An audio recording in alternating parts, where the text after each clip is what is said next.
Hello नमस्कार दोस्तों, मैं ऋषभ आपके चैनल एजुकेशन फॉर ऑल में एक बार फिर से आपका स्वागत करता हूं। आज हम लोग जो बिहार एसएससी के लिए जीके का प्रैक्टिस सेट कर रहे हैं उसका मैं अगला पार्ट लेकर के आ गया हूं, जिसमें हम लोग जो है रोज़ जीके का 50 क्वेश्चन जो कि इम्पोर्टेंट रहता है उसको हम लोग करते हैं, जो कि आपके आने वाले एग्ज़ाम में बहुत ज़्यादा जो है वो फ़ायदा करेगा। यह जो है मॉडल प्रैक्टिस सेट 13 हम लोग जो है आज करेंगे। इससे पहले मैंने 12 मॉडल प्रैक्टिस सेट और 2 जो है वो आपका प्रीवियस ईयर क्वेश्चन पेपर करवा दिया है। अगर आपने उसको नहीं देखा है तो आप प्लेलिस्ट में जा करके देख सकते हैं। अगर आप किसी और सब्जेक्ट की तैयारी करना चाहते हैं तो आप उसका भी प्लेलिस्ट में जा करके देख सकते हैं। मैं जो है एक नया सीरीज स्टार्ट किया हूँ जिसमें मैं लूसेंट का जो आपका जितना भी इम्पोर्टेंस पॉइंट होता है उससे संबंधित जो है वो क्वेश्चन आंसर करवा रहा हूँ। अभी फ़िलहाल मैं जो है वो साइंस में बायोलॉजी सेक्शन से जो है वो स्टार्ट किया हूँ। उसका जो है वो अलग अलग जितने भी इम्पोर्टेंट पॉइंट बनते हैं उसका मैं जो है वो करवा रहा हूँ। आप जो है जा करके देख सकते हैं। और अगर आप डीएलएड की तैयारी कर रहे हैं तो उसके लिए भी मैं जो है वो हिंदी का सेशन स्टार्ट किया हूँ, तो आप जो है जा करके देख सकते हैं। चलिए हम लोग जो है वो आज स्टार्ट करते हैं आज का पहला क्वेश्चन। और अगर आपको ये वीडियो अच्छा लगे तो वीडियो को लाइक कीजिएगा, अपने दोस्तों में शेयर कीजिएगा, और चैनल को सब्सक्राइब नहीं किए हैं तो चैनल को सब्सक्राइब भी कर दिया कीजिएगा। तो आज का पहला क्वेश्चन है कि पुस्तक वी आर डिस्प्ले के लेखक कौन है। तो वी आर डिस्प्ले के लेखक जो है वो मलाला यूसुफ जई है। इनको मलाला यूसुफजई को 2014 में नोबेल पुरस्कार जो है वो दिया गया था। संयुक्त रूप से एक मलाला यूसुफजई को दिया गया था और एक कैलाश जो है वो कैलाश सत्यार्थी को जो है वो संयुक्त रूप से 2014 में नोबेल पुरस्कार दिया गया था। आप ये भी याद रखिएगा। अगला है आपका क्वेश्चन नंबर 2 कि निम्नलिखित में से कौन सा एक राजकोषीय नीति जिसको फिजिकल पॉलिसी का उदाहरण नहीं है, उपकरण नहीं है, माफ कीजिएगा। तो इसमें से कौन सा ऐसा है जो कि आपका फिजिकल पॉलिसी का उपकरण नहीं है। तो इंटरेस्ट रेट जो है वो आपका नहीं होता है। जो ब्याज दर होता है वो आरबीआई की मौद्रिक एवं साख नीति का उपकरण है। आप ये भी याद रखिएगा, यानी कि जो ब्याज दर होता है वो आरबीआई की मौद्रिक और साख नीति का उपकरण होता है। वहीं आपका फिजिकल पॉलिसी में टैक्सेशन आता है, पब्लिक एक्सपेंडिचर आता है, वहीं सार्वजनिक जो है वो ऋण आता है। और ये क्वेश्चन जो है वो किसी ना किसी प्रैक्टिस सेट में मैंने पीछे करवाया है। आप जो है इसीलिए अगर पीछे वाला प्रैक्टिस सेट करते हुए आइएगा तो आपको बहुत सारा क्वेश्चन जो है वो मिलता जुलता मिलेगा, यानी कि पीछे वाला ही क्वेश्चन जो है वो रिपीट ज़्यादातर मिलेगा। क्वेश्चन नंबर 3 है कि जैसे जैसे अर्थव्यवस्था विकसित होती है राष्ट्रीय आय में तृतीय क्षेत्र का जो अंश होता है वो क्या होता है। तो ये भी क्वेश्चन जो है वो मैंने पिछले वाले प्रैक्टिस सेट में जो है करवाया है, तो बढ़ते जाता है। यानी कि जैसे जैसे किसी भी देश का अर्थव्यवस्था जो है वो बढ़ते जाएगा, अर्थव्यवस्था बढ़ेगा तो जो टर्शियरी सेक्टर होता है उसका योगदान भी बढ़ते जाएगा। और टर्शियरी सेक्टर को हम लोग सेवा क्षेत्र भी कहते हैं, और इसके तहत बैंक आता है। फिर उसके बाद जो एलआईसी जीवन बीमा होता है वो आता है। आप ये भी याद रखिएगा। जो आपका अर्थव्यवस्था है उसको 3 क्षेत्र में जो है वो बांटा जाता है। पहला प्राइमरी होता है, दूसरा सेकेंडरी और तीसरा जो है टर्शियरी। टर्शियरी को सेवा क्षेत्र कहते हैं, वहीं सेकेंडरी में को जो है वो जितने भी औद्योगिक क्षेत्र है, जितने भी इंडस्ट्रीज आते हैं जहाँ पर प्रोडक्ट बनता है वो सारे सेकेंडरी सेक्टर में आते हैं। वहीं प्राइमरी सेक्टर जो है वो आपका कृषि से संबंधित जितना भी क्षेत्र है वो आपका प्राइमरी सेक्टर में आता है। सबसे ज़्यादा जॉब जो है वो आपका टर्शियरी सेक्टर देता है। आप ये भी याद रखिएगा।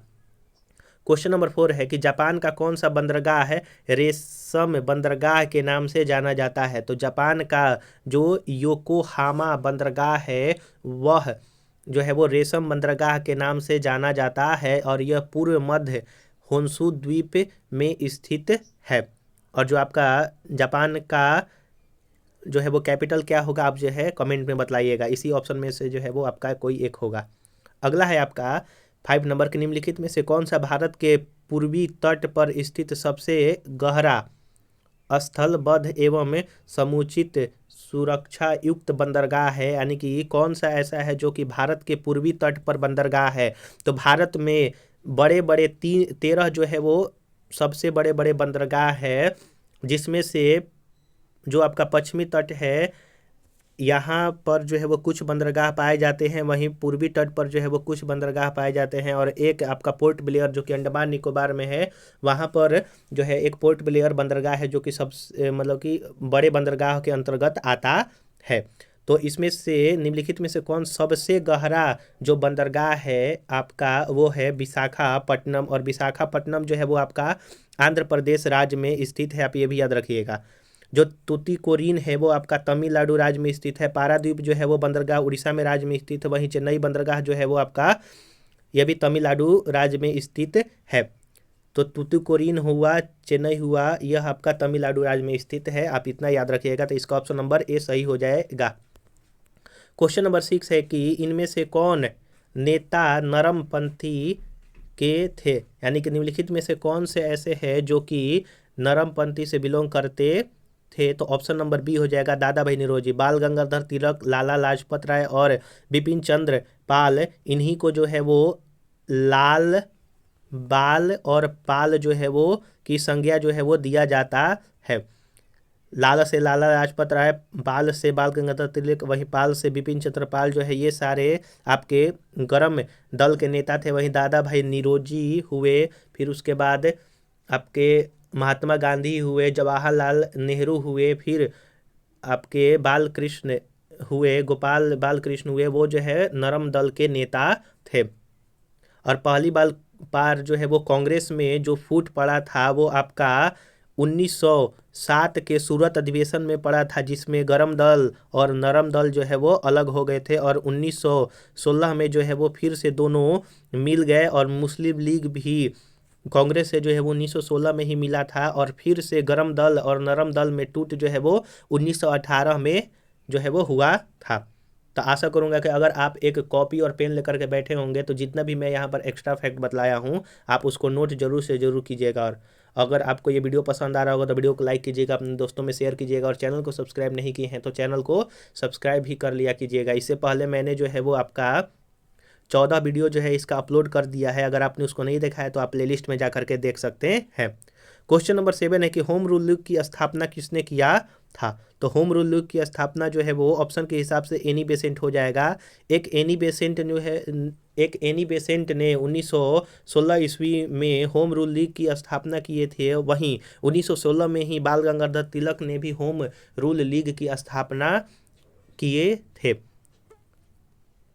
अगला है आपका, और ये जो गोपाल कृष्ण गोखले है ऑप्शन नंबर डी में, तो गोपाल कृष्ण गोखले जो है वो महात्मा गांधी के राजनीति गुरु थे, और 1905 ईस्वी में गोपाल कृष्ण गोखले ने ही अध्यक्षता किया था कांग्रेस का, आप ये भी याद रखिएगा। और महात्मा गांधी ने मात्र एक बार कांग्रेस की स्थापना अध्यक्षता किया था, 1924 ईस्वी में बेलगांव में इन्होंने जो है वो किया था। आप ये बतलाइएगा कमेंट में कि जो बेलग्राम है वो किस राज्य में स्थित है। तो इसका ऑप्शन नंबर ए सही हो जाएगा। क्वेश्चन नंबर 8 है कि इंडियन नेशनल यूनियन की स्थापना कब हुआ था। तो इंडियन नेशनल यूनियन की स्थापना 1884 ईस्वी में हुआ था। अगला है क्वेश्चन आपका, क्वेश्चन नंबर 9 है कि पूर्ण स्वराज की घोषणा के बाद प्रथम स्वतंत्रता दिवस कब मनाया गया था। तो पूर्ण स्वराज की घोषणा के बाद प्रथम जो स्वतंत्रता दिवस था, माफ कीजिएगा, वो 26 जनवरी 1930 को मनाया गया था। तो 26 जनवरी 1930 को जो है वो मनाया गया था। 1929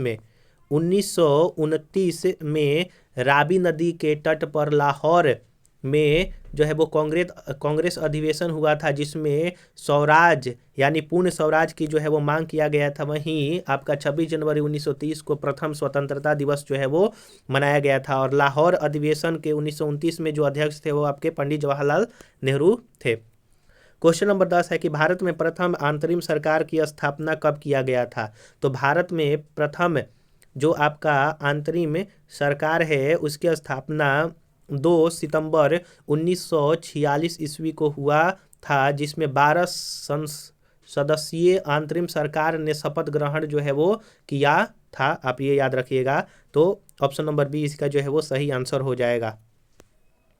क्वेश्चन नंबर 11 है कि निम्नलिखित में से कौन सा एक मृत ज्वालामुखी है, यानी कि इनमें से कौन सा है जो कि आपका मृत ज्वालामुखी है, यानी कि मरा हुआ ज्वालामुखी जिसको कहते हैं। तो माउंट पोपा जो है वो आपका मरा हुआ ज्वालामुखी है और यह कहाँ पर स्थित है, तो म्यांमार में जो है यह स्थित है। जापान का माउंट फिजियामा जो है वो आपका जापान में स्थित है। वहीं इटली में जो है वो माउंट एटना स्थित है। वहीं स्ट्राम्बोली जो है वो एक सक्रिय ज्वालामुखी है जो कि इटली में ही स्थित है। तो इसका number option number C answer हो जाएगा। क्वेश्चन नंबर 12 है कि निम्नलिखित में से कौन पंचायतों की वित्तीय स्थिति का पुनर्विलोकन करने के लिए वित्त आयोग का गठन कर सकता है। तो वित्त आयोग का जो है वो गठन कौन कर सकता है आपका, तो ऑप्शन नंबर जो 12 का हो जाएगा वो संबंधित राज्य का जो है वो राज्यपाल कर सकते हैं। संविधान के अनुच्छेद 243 आई के अनुसार राज्य का राज्यपाल पंचायतों की वित्तीय स्थिति का पूर्वावलोकन करने के लिए प्रत्येक 5 वर्ष की समाप्ति पर वित्त आयोग का जो है वो गठन कर सकता है। क्वेश्चन नंबर 13 है कि गदर पार्टी की स्थापना किसने किया था। तो जो गदर पार्टी का स्थापना था वो लाला हरदयाल काशीराम एवं सोहन सिंह ने 1913 ईस्वी में अमेरिका एवं कनाडा में गदर पार्टी की स्थापना किया था और सरदार अजीत सिंह इसके सक्रिय जो है वो सदस्य थे। तो ऑप्शन नंबर इसका बी आंसर हो जाएगा। अगला है क्वेश्चन नंबर 14 है कि किस संस्था ने 2020 का नोबेल शांति पुरस्कार जीता है। तो 2020 का जो नोबेल शांति पुरस्कार है वो विश्व खाद्य प्रोग्राम है, 2020 में दिया गया था और इसकी स्थापना WEP की स्थापना जो है वो 1961 ईस्वी में किया गया था और इसकी मुख्यालय जो है वो आपका रोम इटली में स्थित है। तो 2020 का नोबेल पुरस्कार विश्व खाद्य प्रोग्राम को दिया गया था और इसका मुख्यालय भी मैंने बताया है, तो आप जो है कॉपी पर जरूर नोट कीजिएगा। नाथपा झाकड़ी परियोजना निम्नलिखित में से किस नदी पर स्थित है। तो नाथपा झाकड़ी परियोजना जो है वो आपके सतलज नदी पर स्थित है और यह किस राज्य में स्थित है, तो आपका हिमाचल प्रदेश राज्य में स्थित है। क्वेश्चन नंबर 16 है कि इनमें से कौन सी भारत के राष्ट्रपति के पद के लिए आवश्यक योग्यता नहीं है। वह भारत का नागरिक हो जरूरी है, वह 35 वर्ष से अधिक आयु का हो, यह भी जो है आपका जरूरी हो सकता है, या फिर वो 35 वर्ष का होना चाहिए, उसमें लोकसभा के सदस्य के लिए निर्धारित सभी योग्यताओं हो और वह संसद के किसी सदन का सदस्य हो। तो 16 का जो है वो आपका आंसर हो जाएगा ऑप्शन नंबर डी कि वह संसद का अगर सदस्य नहीं भी है तब पर भी जो है वो आपका राष्ट्रपति बन सकता है। संसद के सदस्य के होने के लिए जो है वो उसका एज होना चाहिए सिर्फ। तो ऑप्शन नंबर डी सही आंसर हो जाएगा। अगर आप पॉलिटी को विस्तार में पढ़ना चाहते हैं तो मैं जो है चैप्टर वाइज थ्योरी के साथ MCQ अलग अलग एग्जाम में जो भी पूछा गया है MCQ उसको मैं करवाता हूँ, तो आप जो है जा करके देख सकते हैं। उसमें लगभग मैंने जो है वो 51 वीडियो जो है वो अपलोड कर दिया है। अभी मैं जो है वो लोकसभा से संबंधित थ्योरी और MCQ करवा रहा हूँ। क्वेश्चन नंबर 17 है कि आपातकाल की घोषणा संसद के अनुमोदन के लिए प्रस्तुत की जानी चाहिए। तो वो आपका 1 महीने के अंदर जो है वो आपका आपातकाल की घोषणा संसद के अनुमोदन के लिए 1 महीना के अंतर जो है वो प्रस्तुत की जानी चाहिए। अगला है आपका कि मंत्रिपरिषद है, तो जो आपका मंत्रिपरिषद है वो कैबिनेट के बिल्कुल समान जो होता है। मंत्रिपरिषद जो है वो कैबिनेट मंत्री के जो अतिरिक्त जो राज्य मंत्री भी शामिल होते हैं कैबिनेट मंत्रिपरिषद में। तो 18 का ऑप्शन नंबर ए सही हो जाएगा। और जो आपका मंत्रिपरिषद होता है उसका प्रमुख कौन होता है, तो प्रधानमंत्री होता है, आप ये भी याद रखिएगा। क्वेश्चन नंबर 19 है कि पाल घाट स्थित है, तो जो आपका पाल घाट है वो आपका कोयम्बटूर एवं पालकोंडा के बीच में जो है वो आपका स्थित है। पाल घाट जो है वो कोयम्बटूर एवं आपके पालकोंडा के बीच में जो है वो स्थित है। आप जो है बतलाइएगा कि जो मुंबई है वहाँ पर 2 जो है वो दर्रे हैं, वो कौन कौन से दर्रे हैं, आप जो है कमेंट में बतलाइएगा। क्वेश्चन नंबर 20 है कि संसद का संयुक्त अधिवेशन किस अनुच्छेद के अंतर्गत आता है। तो जो संसद का संयुक्त अधिवेशन है वो आर्टिकल 108 के अंतर्गत आता है। आर्टिकल 109 दिया हुआ है वो धन विधेयक के संबंध में विशेष प्रक्रिया के बारे में। आर्टिकल 109 जो है वो धन विधेयक के रूप में जो विशेष प्रक्रिया होती है उसके बारे में आर्टिकल 109 में कहा गया है। आर्टिकल 110 में धन विधेयक की परिभाषा बतलाया गया है। वहीं आर्टिकल 120 में संसद में प्रयोग की जाने वाली भाषा के बारे में जो है वो बतलाया गया है। तो ऑप्शन नंबर ए इसका सही आंसर हो जाएगा। क्वेश्चन नंबर 21 है कि स्टॉक एजेंसी को विनिमय करने वाली संस्था है। तो जो स्टॉक एजेंसी को विनिमय करने वाली संस्था जो है वो आपका सेबी है। सेबी को जो है भारतीय प्रतिभूति एवं विनिमय बोर्ड जो है वो कहा जाता है। और इसकी जो है वो आप स्थापना जरूर से जरूर बतलाइएगा।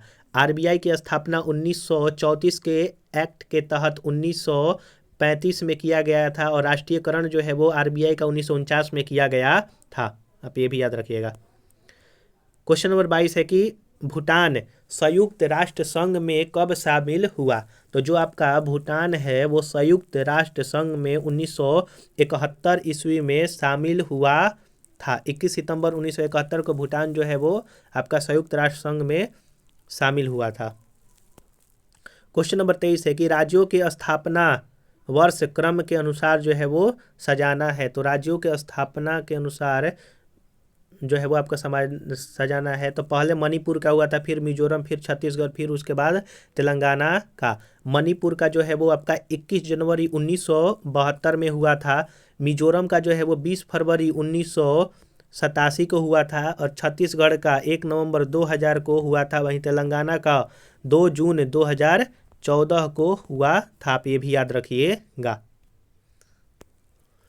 अगला है आपका क्वेश्चन नंबर 24 है कि राज्यसभा में राज्यों को प्राप्त है। तो जो राज्यसभा है राज्यों को जनसंख्या के आधार पर प्रतिनिधित्व जो है वो आपको प्राप्त है। राज्यसभा में राज्यों को जनसंख्या के आधार पर प्रतिनिधित्व जो है वो प्राप्त है। आप ये याद रखिएगा। अगला है क्वेश्चन 25 नंबर। उससे पहले अगर आपको ये वीडियो पसंद आ रहा होगा तो वीडियो को लाइक कीजिएगा, अपने दोस्तों में शेयर कीजिएगा और चैनल को सब्सक्राइब नहीं किए हैं तो चैनल को भी सब्सक्राइब कर दिया कीजिएगा। क्वेश्चन नंबर 25 है कि भारत का संविधान भारत को वर्णित करता है। तो जो आपका भारत का संविधान है वो भारत को राज्यों का संघ के रूप में वर्णित करता है। और ये भी क्वेश्चन जो है वो पिछले जो है वो प्रैक्टिस सेट में आया हुआ है किसी न किसी में। क्वेश्चन नंबर 26 है कि भारत में मंत्रिपरिषद के अधिकार सदस्य लिए जाते हैं। तो भारत में मंत्रिपरिषद के आधार सदस्य जो है वो लोकसभा से जो है वो लिए जाते हैं। क्वेश्चन नंबर 27 है कि मंत्रिपरिषद के सदस्यों के सामूहिक उत्तरदायित्व का अर्थ है कि जो मंत्रिपरिषद के जो सदस्य हैं वो सामूहिक जो है रूप से उत्तरदायी होंगे, लोकसभा के प्रति जो है वो उत्तरदायी होंगे। लोकसभा के प्रति जो है वो उत्तरदायी होंगे। और ये क्वेश्चन जो है अगर आपने बिहार दरोगा का एग्जाम दिया है पिछला जो दिसंबर में हुआ था उसमें ये क्वेश्चन पूछा गया था। क्वेश्चन नंबर 28 है कि संविधान के किस संशोधन के अंतर्गत निजी संपत्ति का अधिकार मौलिक अधिकारों के सूची से निकाल दिया गया है। तो 44वां संविधान संशोधन 1978 के तहत जो है संपत्ति का अधिकार को जो है एक लीगल राइट कर दिया गया है और इसको आर्टिकल 300A में जो है वो रखा गया है। 42वां संविधान संशोधन 1976 के तहत भारतीय संविधान में समाजवादी, धर्मनिरपेक्ष जैसे जो है वो शब्द आपके जोड़े गए हैं। तो ऑप्शन नंबर सी इसका आंसर हो जाएगा। 29 नंबर क्वेश्चन है कि किस प्रधानमंत्री द्वारा 73वां संविधान संशोधन विधेयक लोकसभा में प्रस्तुत किया गया था। तो जब 73वां संविधान संशोधन हुआ था तो उस समय भारत के प्रधानमंत्री जो है वो PV नरसिम्हा राव थे। तो 29 का जो है वो ऑप्शन नंबर बी हो जाएगा। और 73वां संविधान संशोधन जो है वो 1992 में हुआ था और यह पंचायती राज से संबंधित है। और इसी के बाद 1992 में ही 74वां संविधान संशोधन हुआ था जो कि नगर पालिका से संबंधित है। आप ये भी याद रखिएगा। क्वेश्चन नंबर 30 है कि निम्नलिखित में से किसने तीनों गोलमेज सम्मेलन में भाग लिया था। तो बी आर अम्बेडकर जो है वो तीनों गोलमेज सम्मेलन में भाग लिया था। पहला गोलमेज सम्मेलन जो है वो 1930 में हुआ था, दूसरा 1931 में हुआ था, तीसरा 1932 में हुआ था। 1931 वाला में गांधी जी ने जो है वो आपका भाग लिया था। या फिर क्वेश्चन पूछा जाता है कि किस गोलमेज सम्मेलन में कांग्रेस ने भाग लिया था। तो दूसरा गोलमेज सम्मेलन में कांग्रेस ने भाग लिया था। तो ऑप्शन नंबर डी इसका सही आंसर हो जाएगा। 31 नंबर क्वेश्चन है कि भारतीय ध्वज संहिता कब से प्रभावी है। तो भारतीय ध्वज जो संहिता है वो आपका 2002 से आपका प्रभावित है, 26 जनवरी 2002 से। क्वेश्चन नंबर 32 है कि किन राज्यों से होकर चंबल नदी बहती है। तो किन राज्यों से होकर के चंबल नदी बहती है। तो उत्तर प्रदेश से होकर के बहती है, मध्य प्रदेश से, वहीं राजस्थान। तो option number A Uttar Pradesh, Madhya Pradesh, वहीं राजस्थान से होकर के चंबल नदी जो है वो बहती है। और चंबल नदी जो है वो आपका बहुत ही महत्वपूर्ण नदी है जो कि राजस्थान में जो है वो बहती है। क्वेश्चन नंबर 33 है कि ब्लैक फॉरेस्ट कहाँ है। तो ब्लैक फॉरेस्ट जो है वो आपका जर्मनी में स्थित है। तो ऑप्शन नंबर बी इसका सही आंसर हो जाएगा। ब्लैक फॉरेस्ट जो है आपका जर्मनी में स्थित है और यह ब्लॉक पर्वत का एक उदाहरण है। और ब्लैक फॉरेस्ट जो है एक प्रकार का क्या है, तो यह जो है वो आपका पर्वत है और यह एक ब्लॉक पर्वत है। आप ये भी याद रखिएगा। अगर आपको वीडियो पसंद आ रहा होगा तो वीडियो को लाइक कीजिएगा, अपने दोस्तों में शेयर कीजिएगा और चैनल को सब्सक्राइब नहीं किए हैं तो चैनल को सब्सक्राइब भी कर दिया कीजिएगा। अगर आप पिछले वाला वीडियो देखना चाहते हैं, किसी भी सब्जेक्ट का अगर आप देखना चाहते हैं तो आप प्लेलिस्ट में जा करके जो है वो देख सकते हैं। क्वेश्चन नंबर 34 है कि गांधार कला शैली किसका जो है वो मिश्रण है। तो इंडो ग्रीक का है, पार्थिम जो है वो यूनानी का है, शक यूनानी का है, या फिर इंडो शक का है। थोड़ा सा यहाँ पर जो है वो धुंधला हो गया है। तो 34 का जो है वो आंसर हो जाएगा इंडो ग्रीक। जो गांधार कला शैली है वो इंडो ग्रीक से का मिश्रण है।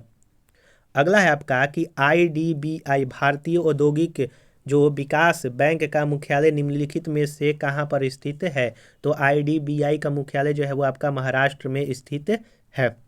और महाराष्ट्र या फिर मुंबई में ही RBI का जो है वो मुख्यालय है। आप ये भी याद रखिएगा। लेकिन जब RBI की स्थापना हुआ था 1935 में, तो 1935 से 1937 तक आपका पश्चिम बंगाल में जो है वो 2 साल मुख्यालय रहा था। आप ये भी याद रखिएगा। 36 नंबर क्वेश्चन है कि निम्नलिखित में से कौन सी नदी गुजरात राज्य में अरब सागर की शाखा में यानी कि खंबात की खाड़ी में जाकर के गिरती है। तो क्या कृष्णा नदी है, कावेरी नदी है, गोदावरी नदी है, या फिर ताप्ती नदी है। तो ताप्ती नदी जो है वो अरब सागर में जाकर के गिरती है।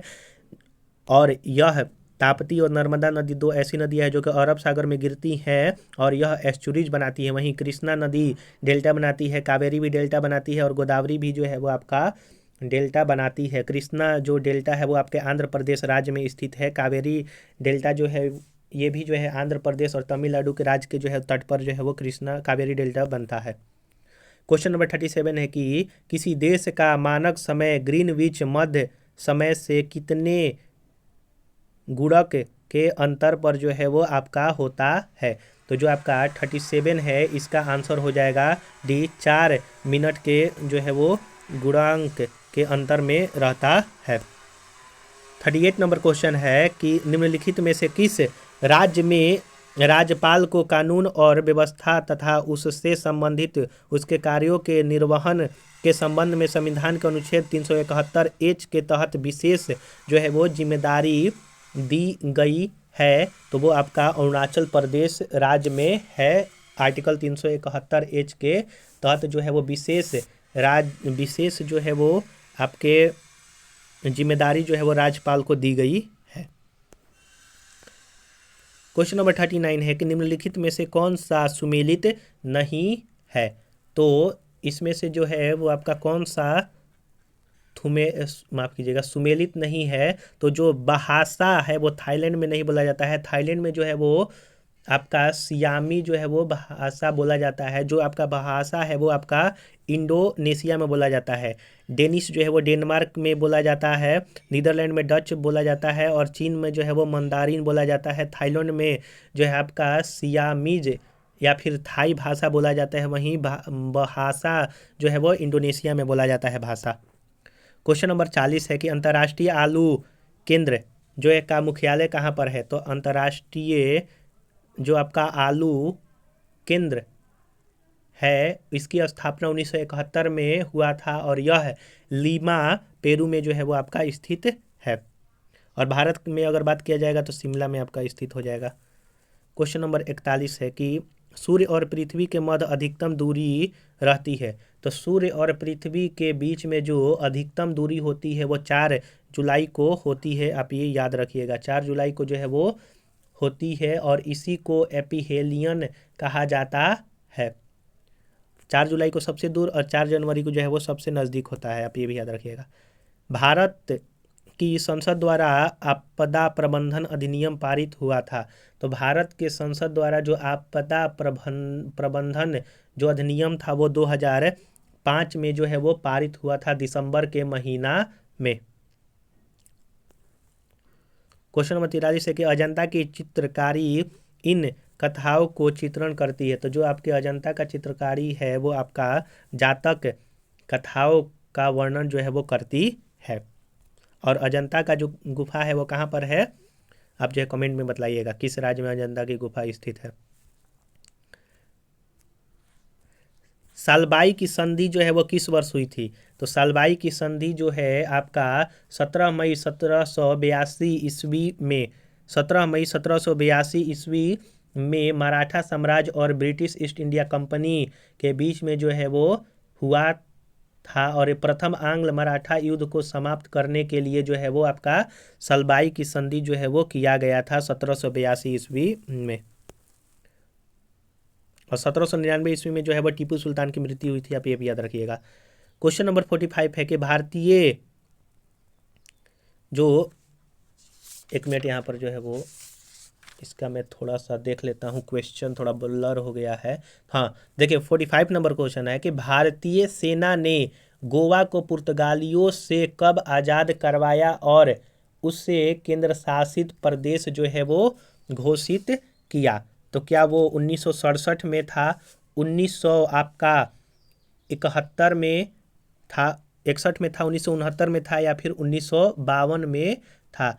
तो भारतीय सेना ने गोवा को पुर्तगालियों से 1961 ईस्वी में 19 दिसंबर को आपका छुड़वाया गया और उसको एक केंद्र शासित प्रदेश बनाया गया। वहीं केंद्र की दर्जा जो है वो 1987 ईस्वी में 30 मई को जो है वो मिलता है। आप ये भी याद रखिएगा। क्वेश्चन नंबर 46 है कि निम्नलिखित में से किस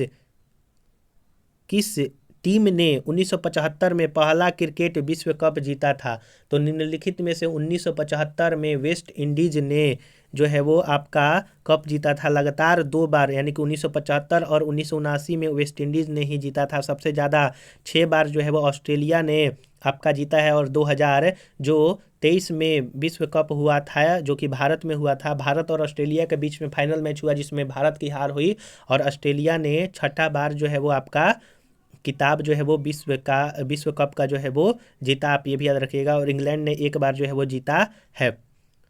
तो ऑप्शन नंबर इसका जो है वो सी आंसर हो जाएगा। 47 नंबर क्वेश्चन है कि निम्नलिखित में से कौन सी नदी बंगाल की खाड़ी में गिरती है। तो क्या सिंधु नदी, महानदी, नर्मदा या फिर ताप्ती। तो सिंधु नदी जो है वो अरब सागर में जाकर गिरती है जो कि जम्मू कश्मीर से होकर के पाकिस्तान में मिलती है। नर्मदा नदी जो है वो आपका अमरकंटक से निकल करके मध्य प्रदेश राज्य से जो है वो गुजरात के से मिलते मिलते जो है वो जाकर के अरब सागर में गिरती है। वहीं ताप्ती नदी भी जो है सतपुड़ा हिल से निकल करके जो मध्य प्रदेश में है वहाँ से यह जो है आपके महाराष्ट्र राज्य में जा करके जो है वो आपके अरब सागर में गिरती है। वहीं महानदी जो है वो छत्तीसगढ़ से निकलती है और आपके उड़ीसा के तट पर बे ऑफ बंगाल में जा करके मिलती है। आशा करूँगा कि आपको ये सारा चीज़ जो है वो समझ में आया होगा। क्वेश्चन नंबर 48 है कि निम्नलिखित में से कौन सा ग्रंथ कश्मीर के इतिहास का सबसे विस्तृत विवरण जो है वो मिलता है। तो तरंगिणी जो है वो ग्रंथ है जो कि कश्मीर के बारे में अच्छी तरह से बतलाता है। और राज तरंगिणी के लेखक जो है वो कल्हड़ है, आप ये भी याद रखिएगा। 49 नंबर क्वेश्चन है कि साइमन आयोग के खिलाफ शांतिपूर्ण प्रदर्शन के दौरान लाठी लगी चोटों से किसकी मृत्यु हो गया था? तो लाला लाजपत राय की जो है वो मृत्यु हो गया था। साइमन कमीशन जो है वो 1927 ईस्वी में जो है वो एक गठित ब्रिटिशर्स के द्वारा जो है वो कमीशन था, जो कि 1919 का जो भारत शासन अधिनियम एक तरह से आया था उसका जो है वो जांच करने के लिए साइमन कमीशन जो है 1927 में बनाया गया, और वहीं 1928 ईस्वी में भारत में जो है वो आया था। और उसी में इसका बहिष्कार करते हुए लाला लाजपत राय को जो है वो लाठी पर चोट लगने के बाद इनकी जो है वो मृत्यु हो गई थी। साइमन कमीशन का इसलिए बहिष्कार हो रहा था क्योंकि इसमें जितने भी अधिकारी थे, जांच करने वाले थे, इसमें सारे के सारे जो है वो अंग्रेज थे। इसीलिए साइमन कमीशन को जो है वो गोरा कमीशन या फिर वाइट कमीशन के नाम से भी जाना जाता है। क्वेश्चन नंबर 50 है कि भारत में राष्ट्रीय जल मार्ग 1 निम्नलिखित में से शामिल है। तो जो भारत का राष्ट्रीय जो राजमार्ग माफ कीजिएगा जल मार्ग 1 है वो किससे मिलता है? तो गंगा भागीरथी हुगली नदी का हल्दिया जो है वो इलाहाबाद खंड से, यानी कि गंगा भागीरथी हुगली नदी से जो है वो हल्दिया से इलाहाबाद या फिर प्रयागराज तक वाटरवेज जो 1 है, नेशनल वाटरवेज वो 1 है, और यह सबसे लंबा वाटरवेज है, लगभग 1600 कुछ किलोमीटर यह लंबा है, आप ये भी याद रखिएगा। और आपका जो दूसरा नेशनल वाटरवेज है वो असम राज्य में स्थित है, ब्रह्मपुत्र नदी पर, आप ये भी याद रखिएगा। तो इसका ऑप्शन नंबर जो है वो डी सही आंसर हो जाएगा। तो हम लोगों ने यहाँ पर हर रोज की भांति 50 क्वेश्चन जीके का अति महत्वपूर्ण किया। अगर आप ऐसे ही साइंस का भी प्रैक्टिस सेट चाहते हैं तो आप जो है अगर आप लोग कमेंट में जो है वो कमेंट करेंगे कि हमको साइंस का प्रैक्टिस सेट चाहिए तो मैं जो है उसको भी स्टार्ट करूँगा। अगर आपको ये वीडियो पसंद आया होगा तो वीडियो को लाइक कीजिएगा, अपने दोस्तों में शेयर कीजिएगा, और चैनल को सब्सक्राइब नहीं किए हैं तो चैनल को सब्सक्राइब भी कर दिया कीजिएगा। चलिए हम लोग जो है अगले वीडियो मिलेंगे, तब तक के लिए नमस्कार।